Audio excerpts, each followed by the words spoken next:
Assalamu alaikum and welcome to my channel, Umi in the City. Yeah, I know guys, I dropped the ball. I said I was going to do a video, and then I was like, I'm going to do 2 videos every week, have them coming out like, hey. But you plan and Allah plans, and Allah is the best of planners. I had an unforeseen circumstance happen, and I had to step out of town for a while, and then I was stuck out of town longer than anticipated, and so my videos weren't able to come out. But if you are awesome and you follow me on my other social media, you know, Twitter, Instagram, maybe we're friends on Facebook, then you know, although I was away from YouTube, my blog, umiinthecity.com, is up and running, and there is content on it. So if in the future this happens again when I'm not able to be on YouTube, you know, be rest assured that you could go to umiinthecity.com and stay updated on, you know, what's happening in the city with this Umi. The content on my blog is aligned to the YouTube videos, but they are not necessarily the same. So every time I upload a YouTube video, there is going to be, inshallah, a post to accompany it, right? To go along with it on the blog. In addition to that, I do write articles on other things that are important and to me and interest me, or that I think will be beneficial to other people on the blog. So there is additional there are additional articles on the blog and also more information. So I'm going to be working on keeping my YouTube videos a little bit shorter. So with that, things that I would have included in the video, I would include in more detail on the blog, inshallah. So since I was away for a little bit, I decided that with this being a 3-day weekend, I am going to post 3 YouTube videos, inshallah. The first one is this one, Healthy Hair Habits for 2018 for Hijabis and Wrapstars. Tomorrow will be homeschool resolutions, and on Monday I'm gonna mix it up. I'm gonna do something a little bit different, especially with what's going on with H&M and what's happening with it being the Martin Luther Day King weekend. I'm going to share something that is a bit different. It is my family's journey to buying Black and supporting Black businesses. That's something that we have been committed to. I guess we've been in that mind frame for, you know, since we've been married, but we really got serious and more committed to it last school year. And I know there are lots of videos out there that are like, buy this product, support this business, shop at this place. So there are lots of videos and articles and what have you out there that tell you specific things to buy, but I haven't really found anything that speaks to how to continue that lifestyle choice, because it is a lifestyle choice, right? How do you maintain and stay committed to supporting Black businesses? And there's a difference, because it can be a bit difficult to, I'll say this, it's easier to keep buying what you've been used to buying, especially when it's easily accessible. So yeah, I'm gonna leave it at that. If you're interested in any of those topics, you know, click subscribe so that you can be informed when the videos upload. Inshallah, the homeschooling will be tomorrow, which will be Sunday, and supporting Black businesses will be Monday. So subscribe so you can stay informed, inshallah. And while you're subscribing, you can pause the video, open another tab, type in umiinthecity.com, bookmark it, so you will be able to quickly find the blog in the future for additional information. So you know what? I think I'm done. That's enough introduction talk. Let's just get into this video. I got my handy dandy notebook, and let's start with number one. Number one. My sister. Do you wear one of these? Do you have a friend or a daughter, a homie that wears one of these? A cotton underscarf. Why are you doing this to your life? I know somebody told you that you should wear a cotton underscarf. It's breathable. Guess what? There are other materials out there that are breathable that are not cotton. Like, if you have this ain't for you. It's not for you. It's for your friend that has straight hair, maybe if they have like extra oil, and yeah, but it's not for you if you have naturally kinky or curly hair. Cotton sucks the moisture from your hair. If you are wearing a cotton underscarf, what you were saying is to moisture. Bye. Remember that Backstreet Boys? Bye. That's what you're saying. Moisture. You're saying moisture. Bye. That's what's happening. If you have this, I need you to either give it to mom. That won't really be nice, right? To just give it to somebody else when you know it's gonna take the moisture out their hair, unless it's somebody that needs that to happen. You know what? This is good for see. I'm looking at my mirrors, cleaning mirrors. Bam. Repurpose. Wipe those mirrors, but don't take the moisture out your hair. This is out of there. It's gone. Bye. Instead, what you can do is this. This is a piece of fabric. Like, it's not even anything that is like fancy. I at one point in time was making sock buns. And I lined them with fabric. Went to the fabric store. I don't remember if this is silk or satin. It's probably satin. Yeah, satin. And I lined it. So I had an extra piece of fabric. I tie it under my scarf. Another option is to wear a silk or satin lined beanie. There's more than one brand out there that's what my daughter sports under her hijab. Because it's easy. You just put it on and you go. Let me put it like this. When you go to sleep at night, what is rule number 1 and 2? Number 1, you cover your hair with a satin or silk scarf. 2, you use a satin or silk pillowcase. So why are you going to go all day long with a cotton hijab or underscarf or turban on your head? Like, why? Unless you just want to try hair. Don't do it. Number 2, upgrade your hijabs. Now, I am not very big on buying hijabs. You know, I don't know if you've seen the picture of all the hijabs that I owned.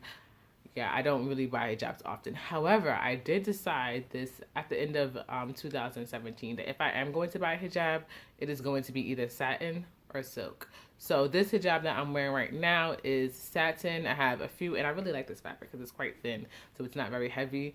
There are some silk hijabs that I have my eye on. Yes, but silk is a bit more expensive, but it is a breathable material. It's a breathable material. So I'm thinking income tax, that might be a hijab haul splurge coming up in the future for some silk hijabs. If you are a turban wearer, I have this turban, and guess what?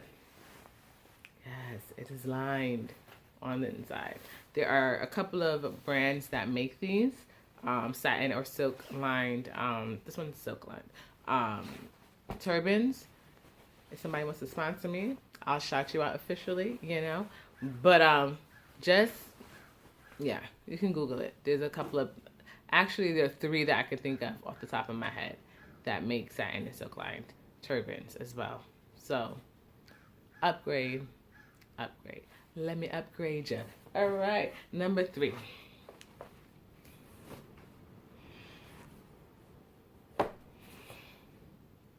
Stop with the stingy wudu. Like, what is going on? The stingy wudu. Like, I think sometimes we forget that wudu and ghusl, like, they are mandatory for our salah. They're mandatory. It's what you do. Let me, if you're not so much. So wudu and ghusl, they are ablution, and it's the way we wash before we pray.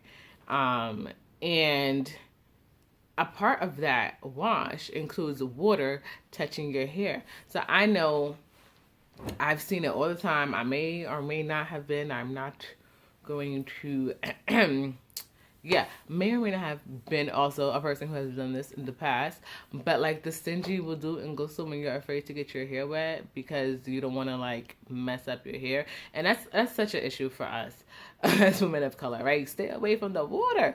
But don't stay away from the water. The water is good for you. The water provides moisture, is what we need. Just like hijab is like, you know, our built-in protective style. You got people out there wearing wigs as a protective style. Well, we got hijab. We're already protected from the elements. This, in the same fashion in the same way that works, wudu and ghusl is our built-in way of getting moisture for our hair on a regular basis, because if you're praying on a regular basis, you may need to wet your hair up to 5 times a day. So your hair is regularly being watered.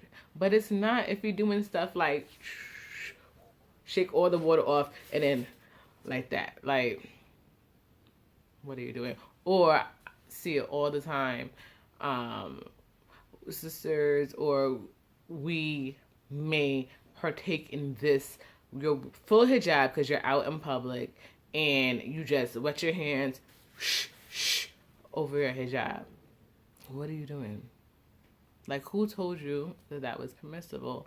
Like, sometimes we really fall into the habit of doing things because someone told us, or we read it somewhere, or it's just always what we've done, and we don't really stop to investigate and see if it's even allowed in our madhab, or just period, in any madhab in general. Where is it permissible that you can put it over your hijab and not even like attempt to put it on your hair under your hijab, or on your hair under, like it's just over your scarf. I strongly advise, if you are a person or a sister that does that, like sister to sister, I strongly advise you speak to somebody with knowledge, just so that you're covered and you know whether or not that is sufficient. And you know for sure what is sufficient is to actually wet your hair. Like that, there's no ikhtilaf on that, right? It's clear that you should wet your hair. So, I mean, and that goes for ghusl as well, right?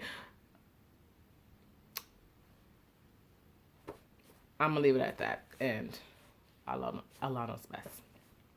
Number 3, protective styling. This is a question I get all the time. Like, not like people ask about my hair all the time, but it is something I have been asked more than once, a few times, on what do you do for your hair, or how do you style your hair under your hijab, especially like, you know, when you're married and you want to be cute for your husband. What do you do? Like, how are you styling your hair, especially when it's gonna get wet? So like, you know, yeah, like, what do you do? Like, how are you rocking your hair? So these are my top 3 styles for hijabis. And this is for anybody, honestly, because they are tween friendly. And I say tween because, you know, I have a tween now, or about to be tween. And, you know, for just an adult or married life or college life, these are my top 3 styles. And on umiinthecity.com, I will give you a bonus style. Number 1, I don't know why I didn't discover this style earlier. Like, I know why I discovered it now, because I was trying to figure out what I'm doing with my daughter's hair just to keep my sanity. But like, it's amazing. I am in love. I am officially in love with mini twist. Mini twist. And if you really think about it, all of the old school YouTube tubers that are hair YouTubers like Natural 85, I think her name's Alicia. There's a lot of them out there that grew their hair really long. They all did twists, and they started with mini twists. It's just like, it's the style. Why is it this style? Well, first, as a term, in terms of protective styling, it's awesome because you're able to maintain the moisture in your hair. Like, you could do your daily LCO or LOC method. As far as making will do and go so it can get wet. So like, your hair is fine. Even if it's like stretched, it looks cute. If there's lots of shrinkage because you had to wash your hair, it looks cute. You're able to wash your hair with it in. So even when we have worn this style in the past, you're able to still continue your regular wash routine. And as a mom trying to give her child some independence and not trying to end up with lots of single strand knots and breakage, it's a perfect style for someone who's just starting to style their own hair, because she's able to like put her hair in ponytails, put it in 2 ponytails, put it to the side, put it like up, down, buns, banana clips, or whatever with a mini twist. So you're able to style your hair as if it was loose, but it's protected because it's several strands together. It's just like, it's about to be, mini twist year challenge for 2018 in this household. We'll see, because it just works. Style number 2. This was, I think, the style that pretty much, got me through. My natural hair journey is pretty much aligned with my hijab journey, because I, started studying Islam and got into Islam when I was in high school, and that's also the time where I decided consciously to be natural. So up until high school, I was natural all my life because my mama didn't want to put any perm in my hair. And then I think it was either freshman year or sophomore year, I decided that I did want to perm my hair, and I did, and then I regretted it. And so I started wearing cornrows to grow out my hair, and that just kind of carried me through, like, for years. They work. Your hair is down. They don't last as long as mini twists, because mini twists, you can keep them in for like 2 to 3 months, depending on your hair. Cornrows, they last about a month. And you're not able to wash them as much, like mini twists, without them getting fuzzy or scraggly. But they are good. They're like they'll give you a good month, looking fresh, if you can braid, or the person that braids your hair can do it for you. Well, I'm not going to go into the permissibility or impermissibility of things like hair extensions and yarn. That, you investigate for yourself. You do that, look into that, figure out what we're going to stand before Allah independently. So, you make that call for yourself, in terms of ways to make the style last longer. But I'll say this though, if you do ever decide to add yarn to your hair, make sure that it's acrylic yarn and not wool or cotton or any of that other stuff, because you'll end up with matted and dry hair, and that's not cool. So I'll say that. And I'll say there's no ikhtilaf on, not fake hair, human hair. So if you're thinking about that, don't. Just walk away. Human hair, that's not your hair, I'm saying. So protective styling. The third style is a bun. Now this style is not going to last you as long as either of those other 2 styles, but if you are not a braider, it works. It'll give you like a good week, which is fine, because if you wash your hair weekly, you take it down, moisturize, wash, etc., and then bun it back up. And I guess it's like the equivalent to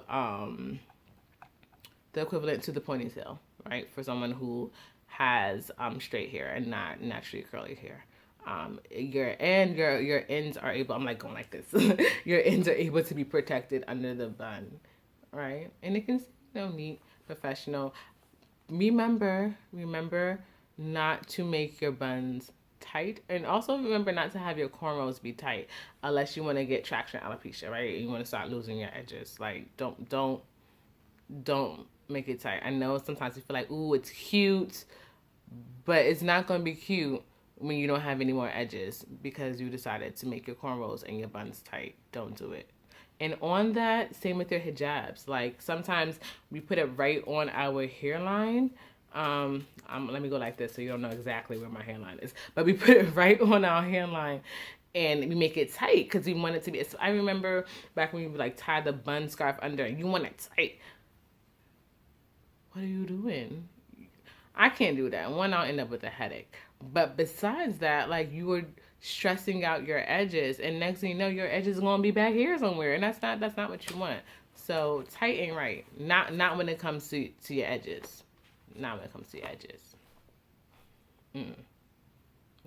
All right, and the last one is 5. No, the last one is vitamin D.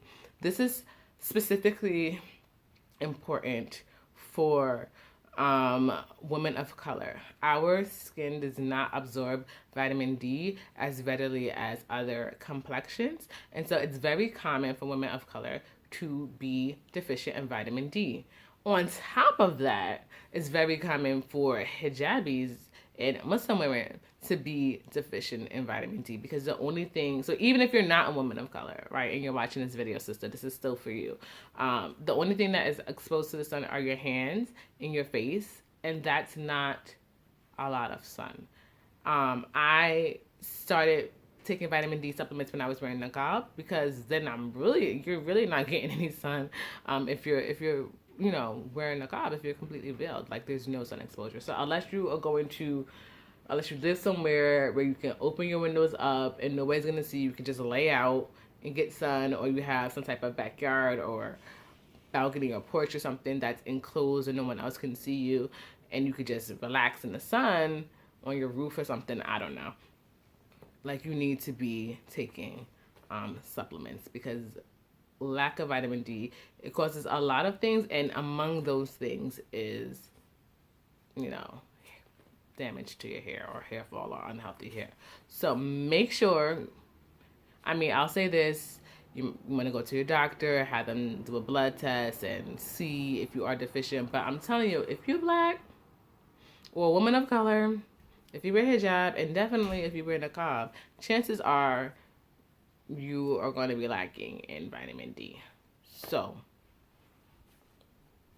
yeah. Check that out. Yep, that sums it up. That's this video. That's it. If you like what you saw, if you want to hear more, if you want to know when the next video is coming out, click subscribe. Please, I want some feedback from you. I want to know, how you're feeling. What are your tips? Like, what's something that you feel like is like a must have or a must do or a must not do for hair care if you wear turbans or hijab? Let that be known. State it down below in the comments. I will read them. I will respond. I'm honestly interested because, we're in this together, right? We're on this journey together. I'll end with this. I should have started with this, but there is a hadith that I read, and I'll leave it below. I'm going to paraphrase because I don't have it in front of me, but Prophet Muhammad ﷺ said something to the effect of, if you have hair, honor it. So take care of what you have, take care of it. And when we're grateful for things, we treat it well, and then Allah increases us, right? And then when we're not grateful and we don't treat things well, what happens? We end up with breakage and baldness and traction alopecia. So subscribe, comment below, check out LetMeInTheCity.com, follow me on Twitter, Instagram, hit me up on Facebook if you know me, and have a good weekend. I will talk with you tomorrow, inshallah. Assalamu alaikum.